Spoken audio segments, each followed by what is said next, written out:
RTA is a half-cent sales tax approved by local voters nearly 20 years ago to build roads, bike paths, and transportation improvements.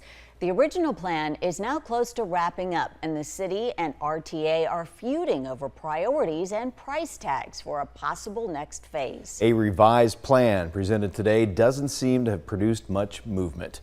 13 News reporter Bud Foster is live at Interstate 10 in Ruth Roth on why this talk is so important. Bud.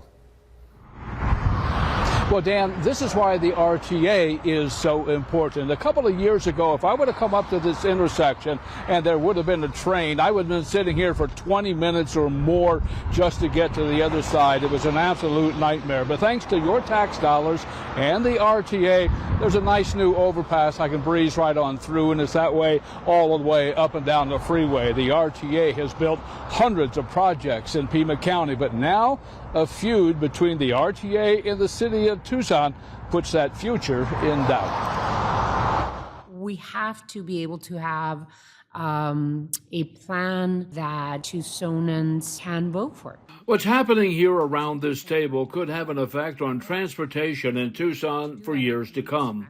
How quickly we can drive across town, whether we have to stop and wait every time there's a train passing through, whether we can bicycle or walk safely and with confidence through Tucson and Pima County streets. Tucson is trying to work out a deal which would extend the half-cent sales tax for transportation needs countywide for another 20 years. People don't find transportation necessarily sexy or necessary, because if you poll the public, it's going to be pretty low on the list until the day it's not, and then it becomes the most important thing to them.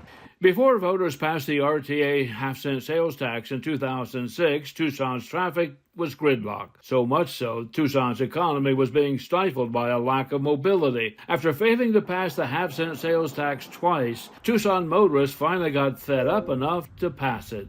I don't know if people remember, but it was very difficult to travel the metro Tucson region because there was really no connectivity. So we all banded together and formed the RTA, and it was transportation mobility first and foremost. Hiremath was one of the original members of the RTA board, and he says what voters did nearly 20 years ago transformed Tucson and the surrounding communities like Oro Valley and Marana into a thriving, growing area. If the city of Tucson and RTA fail to agree to terms, losing the RTA would be a loss for the entire region.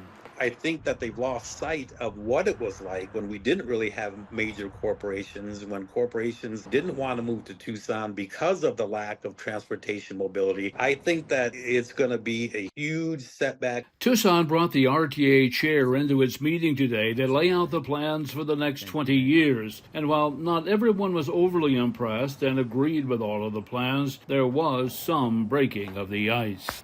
I've been a flat heck no for a year, and I'm not a heck no today. I'm definitely seeing some light at the end of the tunnel here, and it looks like the community is going to come together. Now, even though they made a little progress today, they still seem to be very, very far apart. They're going to meet again on September 5th, hoping to narrow that gap just a little bit more. Along the interstate at I-10 and Ruth Roth, I'm Bud Foster, 13 News.